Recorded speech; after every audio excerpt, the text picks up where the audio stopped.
오늘의 헤드라인 뉴스입니다. 박재원 기획재정부 장관은 원화 가치 강세에 따른 외환 변동성 완화 방안에 대해 대책은 준비됐다고 말했습니다. 북한의 장거리 로켓 발사를 규탄하는 유엔의 대북 제재 결의에 북한이 비핵화 포기를 선언하고 3차 핵실험 가능성을 시사했습니다.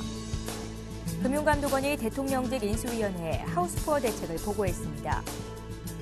올해 설 차례상을 차리는데 작년보다 4% 많은 19만 4천 원 정도의 비용이 들 것으로 조사됐습니다.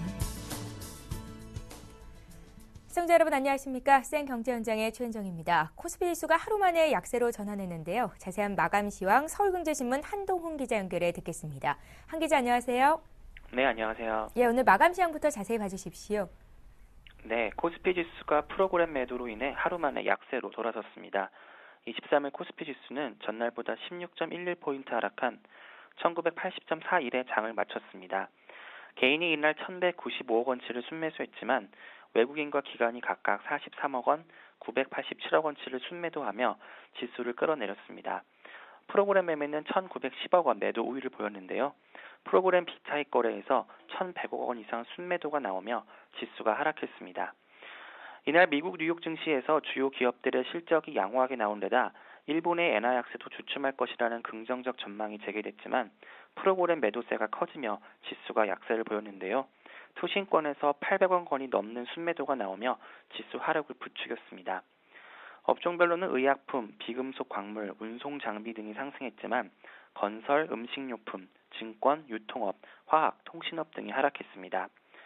시가총액 상위 종목에서는 현대차, 현대모비스, 삼성생명, SK이노베이션 등이 상승한 반면 삼성전자, 포스코, 기아차, LG화학, 현대중공업 등이 하락했습니다. 호텔신라가 지난해 4사분기 실적 부진 우려로 2.47% 하락했고 CJ제일제당이 의료계 리베이트 제공 혐의로 경찰 수사를 받으면서 4.76% 하락했습니다. 금호전기는 미국 발광다이오드 조명 사업의 실적 회복 기대감으로 5.28% 올랐습니다. 예, 지난해에는 증시 부진으로 기업 공개 시장이 크게 위축됐었는데요. 그런데 올해는 상장을 앞둔 공모주들로 대규모 청약 자금이 들어오고 지난해에 신규 새내기주로 입성했던 새내기주들의 주가도 오르고 있다고 합니다. 자세한 내용 전해주십시오. 네, 상장을 앞둔 기업 공개주들이 잇단 흥행몰이를 하면서 IPO 시장에 봄바람이 불고 있습니다. 지난해 증시에 상장됐던 새내기주들도 공모가 회복에 나서고 있는데요.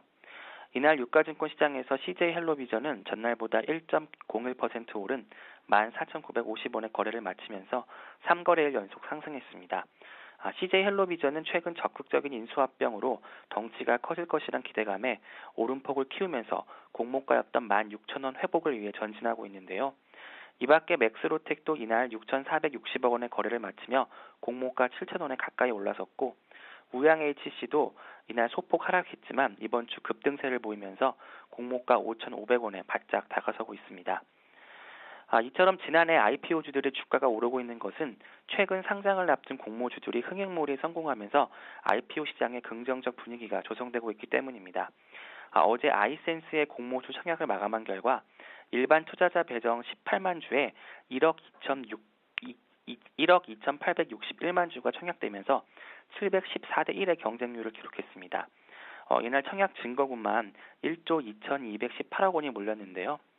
원상필 동양증권연구원은 최근 IPO 시장 분위기가 달아오르고 있다며 갈 곳을 잃은 시중 대기자금이 견실한 IPO주들에게 몰려가고 있어 실적 향상이 기대되는 종목들의 수급이 개선되고 있다고 평가했습니다. 최순호 유진투자증권연구원도 지난해 공모주들이 공모 당시보다 좋은 평가를 받고 있다며 비교적 규모가 있는 공모주들 가운데 실적 개선을 보이는 종목을 지켜볼 필요가 있다고 말했습니다. 예, 오늘 증시 관련된 소식 한동훈 기자에게 들어봤습니다. 잘 들었습니다. 네, 감사합니다.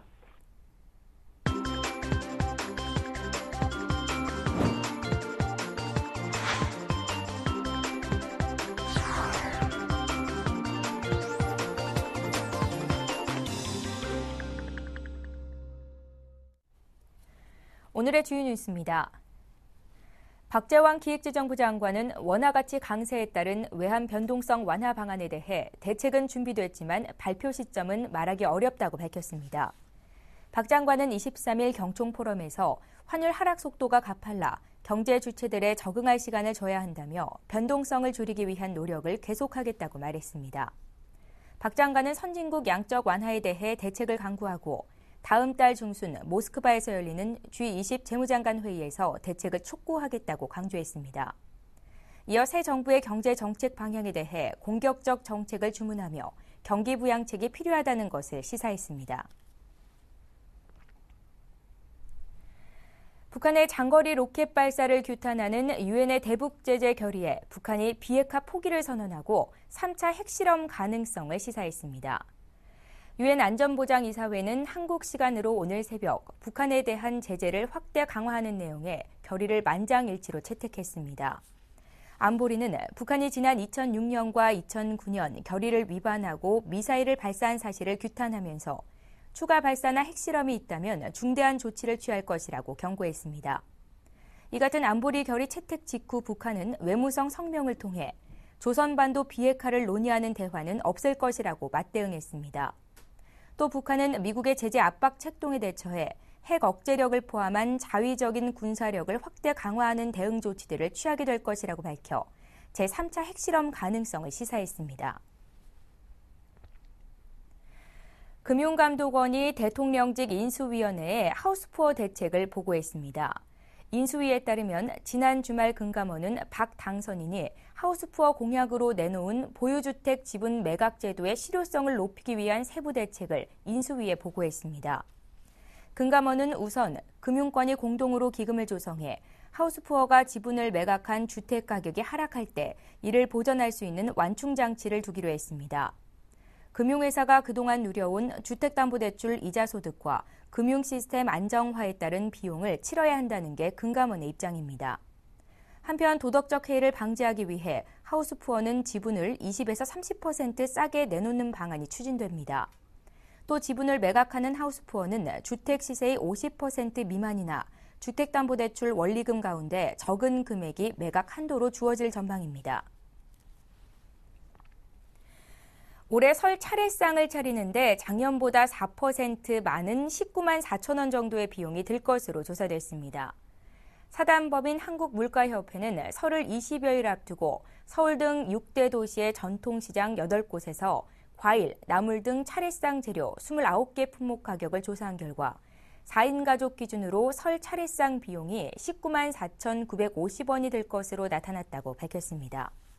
이는 지난해 비용보다 4% 정도 오른 것으로 돼지고기 등의 육류는 안정세지만 과일과 채소류가 기상 여건 악화로 상승세를 보이고 있기 때문입니다. 아직 본격적인 설 대목 수요가 형성되지 않은 것을 고려하면 설이 다가올수록 상승폭은 더 커질 것으로 전망됩니다. 한국물가협회 관계자는 부재료인 밀가루, 식용유 등의 가공식품 가격도 줄줄이 인상돼 설 차례상 부담은 가중될 것으로 예상했습니다. 올해 세법 개정으로 금융소득에 대한 과세가 강화되면서 고액자산가 약 13만 명이 자금 대이동에 나설 것으로 보고 있습니다. 올해 세법 개정으로 내달부터 금융소득 2천만 원 이상의 금융소득 종합과세를 하고 상속형 즉시연금은 10년 이상 계약 시 1인당 2억 원까지만 비과세됩니다. 금융권에 따르면 고액자산가들이 절세 상품으로 일제히 갈아타려는 움직임이 가속화되고 있습니다. 삼성생명 등 대형 생보사에는 이달 들어 3,500여억 원에 달하는 돈이 즉시연금으로 들어왔습니다.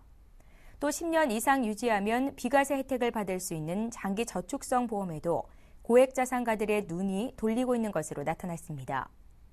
또 지급액이 매월 분산되는 월 지급식 ELS나 주가지수 연동 예금 상품뿐 아니라 수신금리가 시중은행보다 높은 상호금융에도 뭉칫돈이 몰리고 있는 것으로 나타났습니다. 중국이 새로운 에너지 개발 전략의 일환으로 2조 원 이상을 들여서 세일가스 탐사에 본격 나선다고 영국 BBC 방송이 보도했습니다. 중국 국토자원부는 최근 16개 업체에게 19개 광구의 세일가스 탐사권을 부여했으며 업체들이 세일가스 탐사와 개발에 128억 위안을 투자하기로 했습니다. 국토자원부는 중국의 세일가스 부존량을 미국의 세일가스 부존량보다 50% 이상 많은 총 25조 세제곱미터로 추정하고 있습니다. 세계 최대 에너지 소비국인 중국은 석유의 경우 절반 이상을 수입에 의존하고 있습니다. 중국이 셰일가스 개발을 본격적으로 시작하면 장기적으로 원자재 가격에 변동이 있을 것으로 예상됩니다. 일본 중앙은행이 장기 디플레이션에서 벗어나기 위해서 어제 정부와의 공동 성명을 하고 무기한 양적 완화 계획을 발표했습니다. 오늘 자세한 소식을 서울경제신문의 신경립 기자 연결해 듣겠습니다. 신 기자 안녕하세요. 네, 안녕하세요. 네, 먼저 어제 발표된 내용부터 정리해 주십시오. 네, 일본은행이 어제 금융정책결정회의에서 내년 1월부터 매월 13조 엔어치의 자산을 무기한 매입한다는 방침을 정했습니다. 이 엔화 약세를 유도하고 경기를 끌어올리기 위해서 우리 돈으로 약 155조 원 규모에 달하는 국채를 매달 사들여서 시중에 돈을 풀겠다는 것입니다. 이 자산 매입은 일본 경제가 디플레이션에서 벗어났다는 판단이 이루어질 때까지 무기한으로 이루어집니다. 일본은행은 또 이날 회의에서 아베 신조 일본 총리가 요구해온 2%의 물가 상승률 목표 도입을 수용하기로 하고 이 같은 내용을 정부와의 공동 성명 형태로 발표했습니다. 이 성명은 디플레이션 조기 탈출과 지속적인 경제 성장을 위해서 정부와 일본은행이 하나가 되어 정책에 착수한다는 기본 방침과 함께 일본은행이 이를 위해서 2%의 물가 안정 목표를 설정하고 금융 완화를 추진한다는 내용을 담았습니다. 이 물가 목표 달성 기한은 당초 3년 안팎의 중기로 설정하는 방안이 검토됐지만 이 아베 총리의 디플레이션 조기 극복 의지를 반영해서 가능한 한 조기에 실현하기로 했습니다. 일본은행은 공동성명 내용에 따라서 앞으로 아베 총리가 의장인 경제재정자문회의에서 물가 안정 진척 상황을 정기적으로 정부에 보고하고 점검을 받아야 합니다. 예, 회의 전 일본은행의 결정에 대해서 시장의 기대가 상당히 컸었는데요. 발표가 된 이후로 시장의 반응은 어떻습니까? 네, 시장은 좀 시큰둥한 반응입니다. 이 매월 돈을 무기한으로 푸는 시기가 2014년부터인데요. 당장 올해 자산 매입을 늘리겠다는 언급이 없었던 데다가 이 시장에서 당초 기대했던 초과지급 준비금 금리 인하와 같은 어떤 획기적인 조치도 나오지 않았기 때문입니다. 또 이 매월 13조엔을 투입한다고 했는데 이 조치가 정책의 틀은 바뀌었다고 하지만 실제 내용상으로는 지금까지 일본이 실시해온 양적 완화와 규모면에서도 별 차이가 없는 것으로 나타났습니다. 일본은행의 자산 매입 기금 잔액이 올해 101조엔에 달하는데 이 새 정책이 실행되는 내년에도 111조엔으로 올해보다 10조엔 정도 늘어나는데 그치기 때문에 이 획기적인 돈풀기라고 보기는 어렵다는 지적이 나오고 있습니다. 결국 2%의 물가 안정 도입 목표라는 재료가 이미 시장에 모두 반영된 상태에서 이 어제 발표된 양적 완화 방안은 이 시장의 서프라이즈 기대를 충족시키지는 못한 것으로 평가되고 있는데요. 이런 실망감은 외환시장과 증시에도 즉각 반영이 되고 있습니다. 어제 일본은행 그 회의 직후에 엔달러 환율은 일시적으로 90.14엔까지 올랐는데 이후 달러당 89엔대 초반으로 밀리면서 엔화가 강세로 돌아섰습니다. 오늘은 강세가 더 진전돼서 달러당 88엔대까지 오른 상태입니다. 또 도쿄 증시의 니케이 평균 주가 지수도 어제 전날 대비 0.35% 하락한 데 이어서 오늘은 2% 이상 급락해 1,500대까지 붕괴됐습니다. 예, 시장의 반응이 변변치 않다면 정부나 일본은행 입장에서는 추가적인 조치를 내놓을 가능성도 있겠군요. 네, 그렇습니다. 이 아베 정권이 디플레이션 극복을 정권의 지상 과제로 내걸고 있는 만큼 앞으로도 그 일본은행에 대한 압력이 점점 거세지고 그에 따라서 추가적인 완화 조치도 불가피할 것으로 보입니다. 정부와 일본은행의 성명에 따르면 일본은행은 앞으로 아베 총리가 주관하는 경제재정자문회의에서 이 물가 안정 상황을 정기적으로 보고해야 하는데요. 때문에 적어도 분기에 한 번씩은 일본은행이 정부로부터 추가 완화 압력을 받게 될 것이라는 관측이 나오고 있습니다. 이 시기적으로는 차기 일본은행 총재가 취임하는 4월 그리고 참의원 선거 직전인 7월 일본의 소비세 증세 여부를 판가름하기 위한 마지막 거시경제 점검 시점이 될 10월경이 각각 거론되고 있습니다. 특히 4월에는 신임 총재가 정부와의 관계 구축 차원에서 이 추가 완화책을 내놓을 가능성이 높고요. 이 아베 정권 존립의 갈림길이 될 7월 참의원 선거를 앞둔 시점에서는 엔화가 충분히 약세를 보이지 않고 있을 경우에 일본은행의 외채 매입과 같은 새로운 차원의 후속책이 나올 수도 있습니다. 이 시장 일각에서는 그 어제 회의 이후에 엔고 그리고 증시 하락 추세가 앞으로도 계속 이어질 경우 당장 2월 회의에서 추가 자산 매입 계획이 나올 수 있다는 전망도 나오고 있습니다. 예, 일본 정부의 무기한 양적 완화 조치에 관한 내용 오늘 서울경제신문 국제부의 신경립 기자와 함께 들어봤습니다. 잘 들었습니다. 고맙습니다.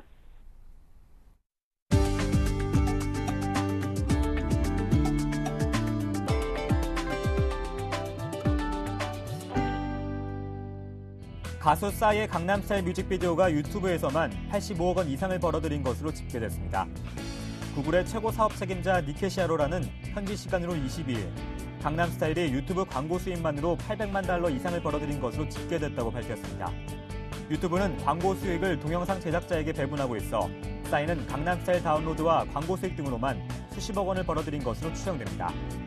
지난해 7월 첫 선을 보인 강남스타일은 공개 50여일 만에 1억 뷰를 돌파했으며 지금까지 12억 3천만 건을 넘어서며 기록 행진을 이어가고 있습니다. 세계 완성차 업체에서 2위를 차지했던 현대 기아차의 시가총액이 4위로 떨어진 것으로 나타났습니다.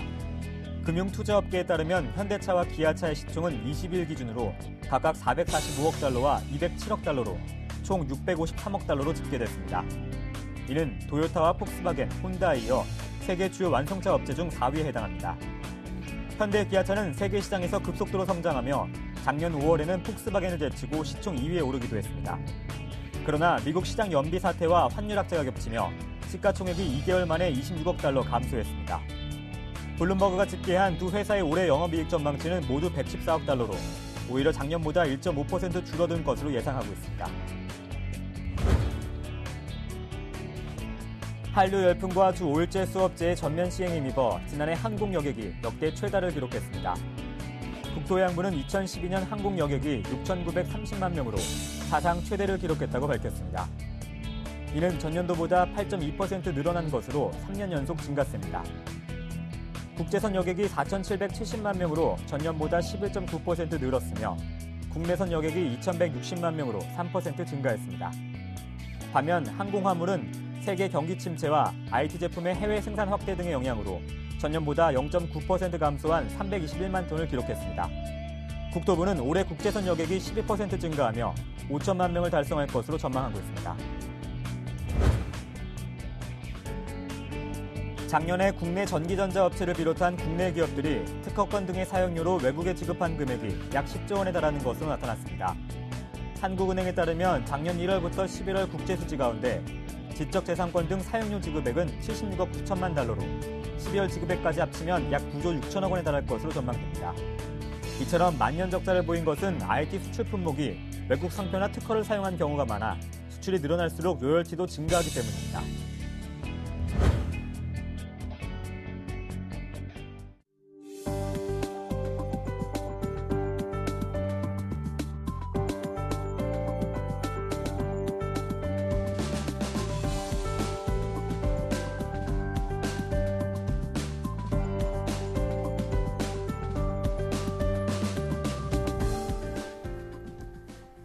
오늘 생경제 현장은 여기까지입니다. 저희는 내일 이 시간에 다시 찾아뵙겠습니다. 시청해주신 여러분 고맙습니다.